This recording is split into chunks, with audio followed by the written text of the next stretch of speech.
Assalamualaikum warahmatullahi wabarakatuh. Ketemu lagi dengan saya Fahmi di channel saya Fahmi Arts di Education Content Creator. Oke teman-teman, jadi di video kali ini itu saya bakal menceritakan sebuah sejarah yang berjudul Sejarah Islam yang Hilang. Kenapa saya menceritakan ini gitu kan? Karena saya yakin di antara kita itu pasti banyak banget yang belum tahu mengenai sejarah Islam yang hilang.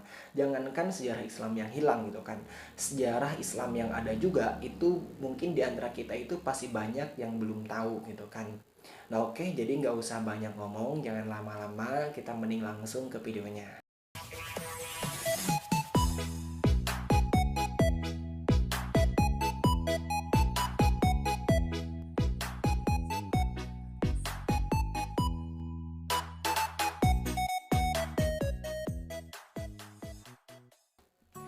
Sejarah yang pertama yaitu Arab pra-Islam. Jadi Arab pra-Islam itu merujuk pada keadaan Jazirah Arab sebelum tersebarnya Islam pada tahun 360-an gitu. Daratan Hijaz yang bergunung dan kering bukanlah lingkungan yang memberikan kehidupan yang cukup layak bagi mereka. Terletak di bagian semenanjung Arab, daerah ini dapat dilukiskan dengan dua kata.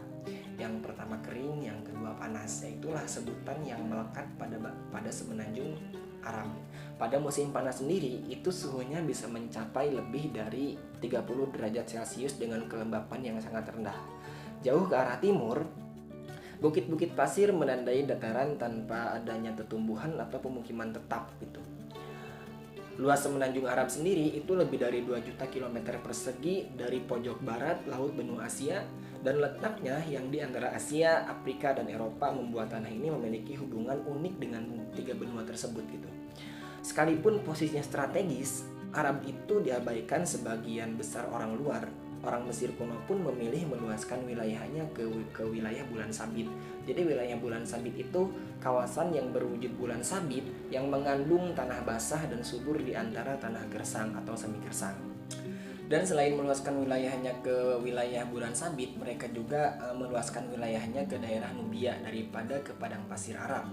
Nubia sendiri itu wilayah di Mesir selatan di sepanjang Sungai Nil dan kini berada di Sudan Utara. Alexander Agung hanya melintasinya pada 300-an SM dalam perjalanan ke Persia dan India. Kekaisaran Roma yang terkenal dengan kehebatannya itu mencoba melakukan invasi ke semenanjung ini melalui Yaman pada 20-an SM.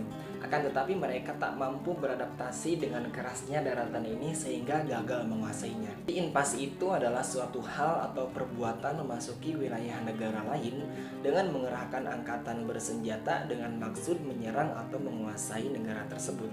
Akan tetapi kekaisaran Roma itu gagal gitu kan. Ya tadi karena Arab itu terkenal dengan dua kata, pertama kering, yang kedua panas gitu. Hampir tak ada yang bisa menyalahkan orang luar bila mengabaikan semenanjung Arab. Iklim keringnya yang sangat tidak ramah, bahkan bagi para suku nomaden yang tinggal di sana, angin muson membawa hujan musiman ke pantai selatan semenanjung pada musim gugur. Jadi suku nomaden atau pengembara adalah suatu komunitas masyarakat yang memilih hidup berpindah-pindah dari suatu tempat ke tempat lainnya gitu. Sedangkan angin muson sendiri yaitu angin yang datang hanya 1,5 tahun sekali gitu. Jadi kurang lebih sekitar 6 bulan sekali gitu. Dan ketika angin muson membawa hujan musiman ke pantai selatan semenanjung pada musim gugur, tetapi hujan ini tertahan oleh daratan yang naik sehingga tak pernah bisa sampai ke gurun Arab gitu. Kebayang ketika datang hujan, hujannya malah ketahan gitu kan. Nah akibatnya sebagian besar semenanjung tetap kering sepanjang tahun. Palung kering yang disebut wadis itu memanjang sepanjang daratan tetapi hampir tak bisa dikenali sebagai sungai. Jadi wadis ialah sungai kering yang hanya mengandung air selama hujan lebat gitu. Lanjut, saat awan berkumpul dan turun hujan, wadis menjadi jalur air yang mengalir dan bermanfaat. Yang penting bagi pertumbuhan tanaman musiman sehingga bisa berkembang di daratan kering ini.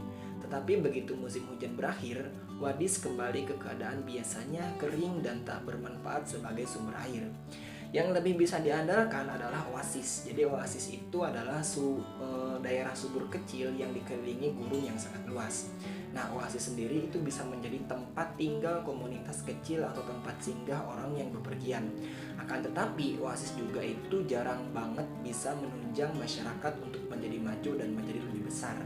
Suku Arab Kebudayaan cenderung dibentuk oleh lingkungan tempatnya berkembang, tidak terkecuali kebudayaan Arab. Segala hal tentang kehidupan orang Arab didasarkan pada lingkungan keras tempat ia tinggal. Karena ketidakmampuan gurun mendukung kebudayaan bermukim, orang Arab terus-menerus berpindah untuk mencari daerah subur bagi kelompoknya. Salah satu teori etimologi sebutan Arab bahkan mendasarkan bahwa kata itu sendiri berakar dari istilah bahasa Semit yang berarti berkelana atau nomaden. Bahasa Semit sendiri itu berasal dari bahasa Ibrani. Orang Arab akan menghabiskan musim panas di sekitar oasis atau sumur manapun yang dapat diandalkan tahun demi tahun, sambil berusaha menjaga bahan makanan dan persediaan air dengan hidup sehemat mungkin. Setelah melewati musim panas, mereka akan berimigrasi ke selatan dekat Yaman, tempat turunnya hujan pada musim semi dan tanah subur untuk ternak mereka. Tumbuhan itu menyediakan cukup makanan bagi kawanan domba, kambing, dan unta untuk hidup sepanjang musim dingin. Saat orang-orang mendirikan tenda dan permukiman sementara, saat hujan berhenti dan musim kering mulai lagi pada musim semi, orang Arab kembali ke oasis dan sumur untuk musim panas berikutnya. Siklus keras ini menjadi norma bagi suku Arab nomaden sejak lama sekali dan tetap dijalani orang Arab Baduy yang masih hidup di padang pasir Arab. Padang pasir bukanlah tempat untuk sendirian. Dengan begitu banyaknya ancaman terhadap keberlangsungan hidup orang Arab, kerjasama antar komunitas itu sangatlah penting. Ketergantungan pada kerabat merupakan garis pertahanan pertama dalam melawan kelaparan dan panas yang terus-menerus mengancam keberlangsungan hidup mereka. Keluarga diharapkan bisa berbagi bahan makanan serta tempat berteduh, dan konsep individualisme murni itu sangat tidak disukai oleh mereka gitu. Dalam masa Arab pra-Islam, keramahan sangat penting sehingga tamu di rumah seorang Arab itu dijamin keamanan dan perlindungannya selama paling 3 hari gitu. Bahkan sebelum ditanya mengapa ia datang ke sini, tradisi ini selanjutnya diperkuat oleh Nabi yang menyatakan seorang tamu itu berhak dijamu kurang lebih selama 3 hari. Keluarga dan sampai tingkat tertentu atau suku menjadi unit terpenting dalam masyarakat Arab. Sekelompok keluarga bepergian bersama-sama dan disebut kabilah atau klan. Beberapa klan membentuk suku yang dipimpin oleh seorang suku yang disebut syekh. Identitas asal suku mereka itu sangat penting dalam dunia Arab pra-Islam dulu gitu. Anggota suku akan mendapat perlindungan yang ketat, dukungan yang hebat, dan kesempatan ekonomi yang lebih besar gitu. Suku-suku akan berperang untuk mempertahankan salah satu anggotanya, dan perang suku yang paling mengerikan itu umum terjadi sebelum datangnya Islam. Persaingan memperebutkan tanah, berumput, dan kawanan ternak kerap membawa suku-suku pada perang yang menghancurkan, yang bisa berlangsung bertahun-tahun dan memakan banyak korban. Bagi orang Arab, perjuangan hidup itu harus terus-menerus dilakukan, baik melawan manusia maupun melawan alam. Nah, mungkin itu di zaman dulu gitu kan, berbeda dengan zaman sekarang, karena sekarang ada hukum gitu kan. Jangankan melawan alam, melawan manusia yang memang tidak punya salah kepada kita, itu yang ada kita yang malah masuk penjara gitu kan. Dalam masyarakat suku dan nomaden seperti ini, ungkapan artistik itu sulit disalurkan. Sumber daya waktu yang dibutuhkan untuk menyelesaikan patung dan lukisan seperti kebudayaan kuno Mesir dan Yunani hampir tak ada, tetapi hasrat alamiah manusia mencari keindahan itu tak dapat dilenyapkan. Malahan hasrat ini menemukan bentuk baru atau gagasan baru, yaitu bahasa. Mungkin lebih dari bahasa lain di dunia gitu kan. Nah, itulah keunikan bahasa Arab. Bahasa Arab sendiri itu merupakan sebentuk ungkapan artistik. Jadi artistik itu digunakan untuk menyatakan segala sesuatu yang bersifat seni atau memiliki nilai seni. Kata dan struktur kalimatnya itu cair, menciptakan beragam cara untuk mengungkapkan suatu gagasan yang sama. Dengan demikian, puisi menjadi seni de facto gitu di Arab. Jadi puisi de facto itu ungkapan yang berarti kenyataan. Syair epos panjang yang memuja suku dan kepahlawanan menjadi karya seni terbesar mereka. Penyair terbaik didapuk menjadi pesohor dengan segala cara. Kata-kata mereka diingat oleh publik dan diulang-ulang lintas generasi ke generasi. 7 syair terhebat pra-Islam dikenal sebagai mu'allaqat, yang berarti yang tergantung. Syair-syair tersebut dijuluki demikian karena digantung di dinding Ka'bah di Mekah atau tergantung di hati seluruh orang Arab. untuk menghormati medium berbentuk syair ini. Meskipun menjadi masyarakat sastra yang maju, tulisan masih langka di semenanjung Arab. Akan tetapi bentuk bahasa tertulis ini pernah muncul pada 500-an Masehi. Hafalan sudah cukup bagi orang Arab yang mampu mengingat sejak ribuan baris sehingga dapat mengulanginya bagi generasi masa depan.